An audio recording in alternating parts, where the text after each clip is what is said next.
que será que foi que fez o povo de Israel suportar um deserto por 40 anos da sua jornada? Eu creio que foi a fé. O que será que foi que fez o povo antes desse deserto suportar 400 anos de escravidão numa terra estranha, na terra do Egito? Creio que foi a fé. Antes disso, o que foi que fez José suportar ser vendido como escravo pelos seus irmãos e servir numa terra estranha e enfrentar todas as dificuldades que enfrentou? Eu creio que foi a fé. O que será que foi que fez Abraão, no início da história do povo de Israel, sair da sua terra, ir para um lugar que ele nem sabia certo como seria, onde seria? Eu só posso crer que foi a fé. O que faz o povo de Jesus Cristo em 2020 suportar o isolamento social devido à Covid-19 e todo o sofrimento que tem trazido ao nosso mundo? Creio que não é outra coisa a não ser a fé. A fé em Jesus Cristo, a fé em Deus, que é dada para os cristãos como presente, como graça, como dádiva da parte de Deus. E é essa fé sobre o que nós queremos falar hoje. Nós estamos nessa série sobre a essência, falando o que é a essência cristã nesses tempos de Covid-19, nesses tempos de coronavírus, nesse tempo de isolamento e pensando nesse novo normal, como vai ser daqui para frente, como está sendo já tudo diferente. Nós já analisamos que o perdão é algo essencial que nunca vai mudar, mesmo que as circunstâncias mudem. Nós já ouvimos falar que a palavra de Deus não vai mudar, mesmo que tudo mude. Nós ouvimos falar sobre a transformação e como Deus age na nossa vida, isso nunca vai mudar. Mas hoje, especificamente, eu quero te falar de que a essência da fé cristã, a essência do ser igreja, mesmo que tudo mude, continua sendo a fé em Jesus Cristo. Nada vai mudar, nada vai apagar isso, nada vai fazer com que a gente perca a fé ou caia das mãos de Jesus Cristo. Sabe, muitas pessoas usam para ilustrar a figura do que é fé, uma pessoa segurando nas mãos de Deus. Eu arrisco dizer que não, isso não é fé. A fé é estar sentado nas mãos de Deus, estar apoiado sobre as mãos de Deus que é todo-poderoso. Por que dessa diferença? Entender a fé assim faz toda a diferença, porque se eu entendo que eu estou segurando na mão de Deus, depender da minha força, depende do meu vigor, depende do meu ânimo, e se eu fraquejar eu acabo soltando e acabo caindo das mãos de Deus. Por isso, entender a fé no sentido de que nós estamos na mão de Deus, significa que nada pode nos tirar da mão dele. É Ele quem nos sustenta, não é a minha força, não é o meu empenho, mas é o próprio Deus, no seu amor, que me sustenta e que me mantém. Por isso, o centro da igreja cristã, em tempos de coronavírus ou não, em tempos de isolamento ou não, é a fé como dádiva, como presente, como Deus segurando a cada um de nós em sua mão e cuidando de nós. Isso nunca vai mudar. A palavra de Hebreus 11, versículo 1 diz que a fé é a certeza de coisas que se esperam e a convicção de fatos que não se veem. Nós não sabemos como vai ser o futuro, nós não vemos, não enxergamos como vai ser daqui para frente. Mas mesmo nisso, nós podemos ter a certeza de coisas que não se veem, fatos que não se veem. Nós temos a certeza de que Deus está conosco. Isso faz toda a diferença. Por isso, deixa eu te dizer assim que quaisquer que forem as circunstâncias, a fé é o que nos mantém unidos. A fé é o que nos mantém fortalecidos e animados na caminhada pela qual nós estamos caminhando. E quando você vai fazer uma viagem, você tem mais confiança, você tem mais perspectiva quando sabe para onde vai. Na nossa vida também é assim, que nós temos mais confiança quando temos um norte ao qual nós seguimos, quando temos uma direção. Por isso, mesmo que tudo na vida pareça complicado, quando nós temos um norte, quando nós temos a certeza da vida eterna, a certeza do caminho que Deus propôs para nós, nós caminhamos mesmo nas dificuldades com passos mais firmes, porque é o próprio Deus, na sua fé, quem nos fortalece. Por isso, deixa eu dizer assim, talvez o sentimento no seu coração em meio a tudo isso que nós estamos vivendo nesses últimos tempos, especialmente nesse ano de 2020 que vai ficar marcado na história, né? Esses dias alguém me disse assim, eu queria poder arrancar esse ano do calendário, arrancar ele da história, pular de 2019 para 2021. Isso não é possível.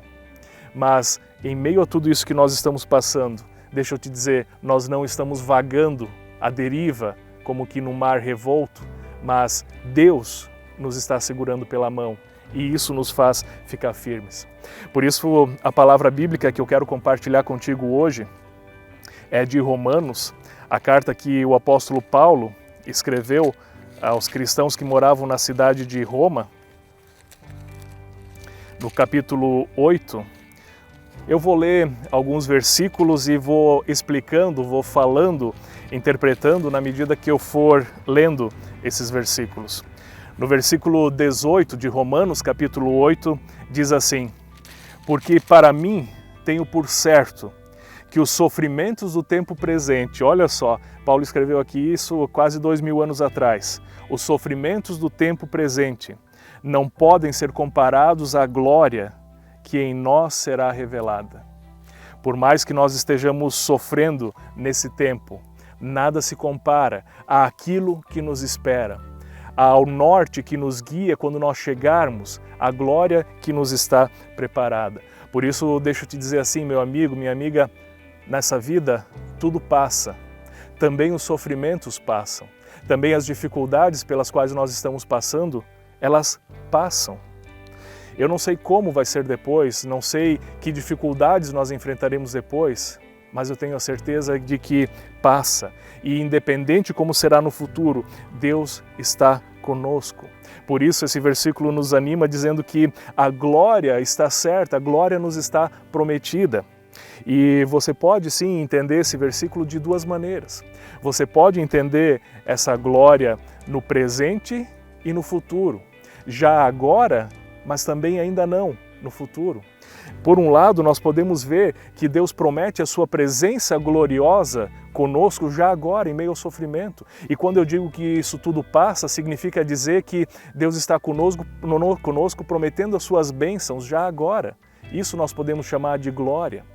Por outro lado, mesmo que aqui nós sofremos até a morte, nós temos uma glória eterna preparada, que é a vida com Deus na eternidade. E quando nós observamos a nossa situação, a nossa condição aqui, nós podemos saber que nada se compara àquilo que está preparado para nós no céu, na eternidade. Por isso, já nessa palavra eu posso te dizer, não desanime, mantenha a confiança, mantenha a firmeza, porque Deus está contigo já aqui e agora. No entanto, esse texto de Paulo, ele continua. Veja na sequência desse texto bíblico que fala agora no capítulo 8, versículo 26, quando diz assim: também o Espírito semelhantemente nos assiste em nossas fraquezas, porque não sabemos orar como convém. Mas o mesmo Espírito intercede por nós, sobremaneira, com gemidos inexprimíveis. Meu amigo, minha amiga, há aquelas situações na nossa vida, e talvez você esteja passando por uma situação dessa, que nós não temos sequer a vontade de orar, não temos sequer a vontade de falar com Deus, não sabemos como e não nos vem a palavra. Mas esse versículo, esse texto nos diz que o próprio Espírito intercede por nós. Veja, novamente, é Deus cuidando de nós, é nós na palma da mão de Deus, sendo amparados por Ele mesmo, por atitude dEle. O texto segue e no versículo 28 vai dizer assim: sabemos que todas as coisas cooperam para o bem daqueles que amam a Deus, daqueles que são chamados segundo o seu propósito. Todas as coisas cooperam para o bem daqueles que amam a Deus. Pode parecer até um pouco complicado dizer essas palavras no meio da pandemia que nós estamos vivendo. No entanto, nisso eu acredito que não é que Deus mande o mal, não é que Deus cause o mal ou que a gente veja, que a gente faça o bem com o mal. No entanto, eu entendo que até mesmo aquilo que nos machuca, no entanto, até mesmo os sofrimentos que a gente passa, Deus pode usar para o nosso bem, para nos aperfeiçoar, para nos lapidar, para nos trazer mais perto para Ele. Por isso, todas as coisas cooperam para o bem daqueles que amam a Deus, diz o versículo 28. O texto segue, eu vou pulando umas partes, mas depois você pode ler o texto todo sozinho, com bastante atenção. O versículo 9 diz assim: porquanto aos que de antemão conheceu, também os predestinou para serem conformes à imagem de Deus, a fim de que ele seja o primogênito de muitos irmãos. E aos que predestinou, a esses também chamou, e aos que chamou, a esses também justificou, e aos que justificou, a esses também glorificou. Caros amigos e amigas, eu não quero entrar aqui no mérito da discussão teológica a respeito de predestinação, mas quero apenas enfatizar algo aqui. Esse texto novamente nos enfatiza e diz que Deus de antemão nos escolheu. Antes mesmo que nós pudéssemos crer, antes mesmo que nós existíssemos, Deus já nos escolheu e nos chamou. Por isso, Ele mesmo nos segura em sua mão. Sabe o que esse versículo, em breve resumo, pode fazer para ti, para a tua vida agora, nesse momento? Mesmo que a tua fé fraqueje, mesmo que os tempos sejam difíceis e você duvide, ainda assim, Deus segura pela tua mão. Foi Deus quem te escolheu, foi Deus que te chamou, por isso nada pode tirar você da sua mão, da mão dele. E agora veja o versículo 31 desse texto que diz: que diremos, pois, à vista dessas coisas? Se Deus é por nós, quem será contra nós? Eu aposto até que você já viu essa frase escrita em algum para-choque de caminhão por aí, né? É verdade, ela é bem popular, mas ela de fato nos traz uma verdade muito grande. Se Deus é por nós, quem será contra nós? Se Deus está conosco, mesmo em meio ao isolamento, mesmo em meio à pandemia, o que será contra nós? Será a dificuldade? Será a doença? Nós podemos confiar na sua promessa de que Ele é por nós e por isso nada mais forte será contra nós. O versículo 32 segue embasando agora esse raciocínio, essa ideia, dizendo assim: aquele que não poupou o seu próprio filho, antes por nós o entregou, porventura não nos dará graciosamente com Ele todas as coisas? Pense comigo, amigo, nessa lógica. Você está com medo do coronavírus, do futuro, do amanhã, de como será o novo normal? Se Deus não poupou o seu único filho, antes o entregou por nós, será que Ele vai deixar algo nos faltar? Será que Ele nos abandonaria em meio a toda essa situação? Tendo nos dado o seu único filho, Ele pagou por nós um preço muito caro e por isso nós podemos confiar que Ele está conosco a todo e qualquer momento. Não precisa duvidar disso. Inevitavelmente nós nos pegamos pensando: como vai ser o futuro? As pessoas que perderam o emprego vão ter que repensar no que trabalhar, como fazer, como reorganizar a sua vida. Nós, inevitavelmente, como comunidade, pensamos como vai ser o futuro, o que nós poderemos fazer, o que não poderemos fazer. Nessa semana, inclusive, nós teremos que tomar uma decisão de como será o mês de agosto, se continuaremos aqui com o culto online ou se vamos retornando ao presencial. Tudo isso são decisões que ocupam a nossa mente, o nosso coração. No entanto, deixa eu te dizer, independente de como será o futuro, pode ter a certeza, nada vai te tirar das mãos de Deus. Como diz o apóstolo Paulo, nada nos separará do amor de Deus que está em Jesus Cristo. Por isso, o centro dessa mensagem, o centro da pregação, eu vou me poupar de falar e vou deixar com que o próprio apóstolo Paulo fale, conforme ele escreveu no versículo 35, 38 e 39. Ele diz assim: quem nos separará do amor de Cristo?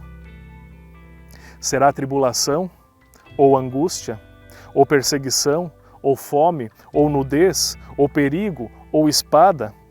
E ele responde no versículo 38, porque eu estou bem certo de que nem a morte, nem a vida, nem anjos, nem principados, nem as coisas do presente, nem do porvir, nem poderes, nem altura, nem profundidade, nem qualquer outra criatura, nem coronavírus, nem isolamento, nem distanciamento, nem problemas de saúde, nem nada disso. Nada poderá nos separar do amor de Deus que está em Cristo Jesus, o nosso Senhor.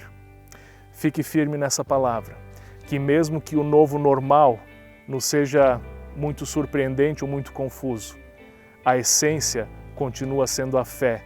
Deus continua te carregando em sua mão. Confie nisso. Amém.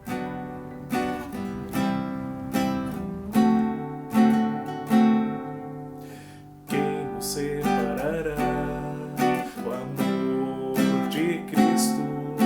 Será tribulação, angústia ou perseguição, fome ou nudez, perigo ou espada. Quem nos separará? O amor de Cristo. Porque eu estou bem certo de que nem morte, nem vida, nem anjos, nem principados, nem coisas do presente, nem do porvir, nem poderes, nem alturas, nem profundidade, nem qualquer outra criatura poderá nos separar do amor de Deus que está em Jesus Cristo, nosso Senhor, que está em Jesus Cristo. Nada poderá nos separar, nada poderá nos separar do amor de Deus que está em Jesus Cristo, nosso Senhor, que está em Jesus Cristo. Quem nos separará do amor de Cristo?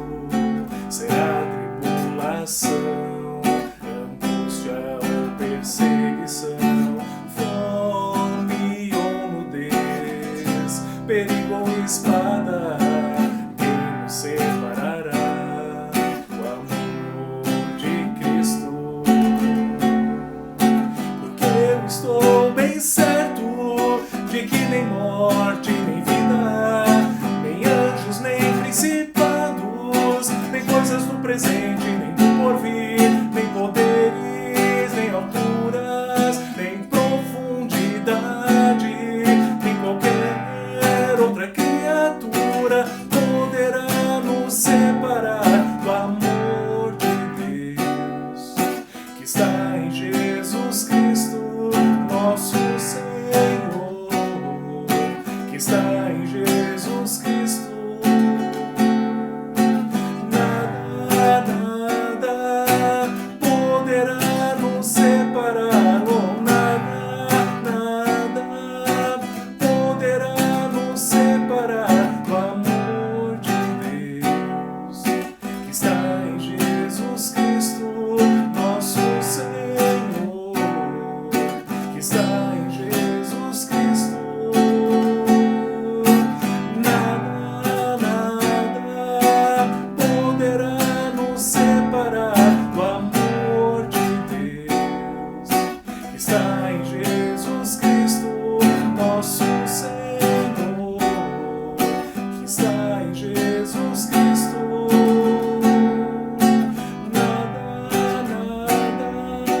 poderá nos separar, nada poderá nos separar, oh, nada poderá nos separar, nada poderá nos separar,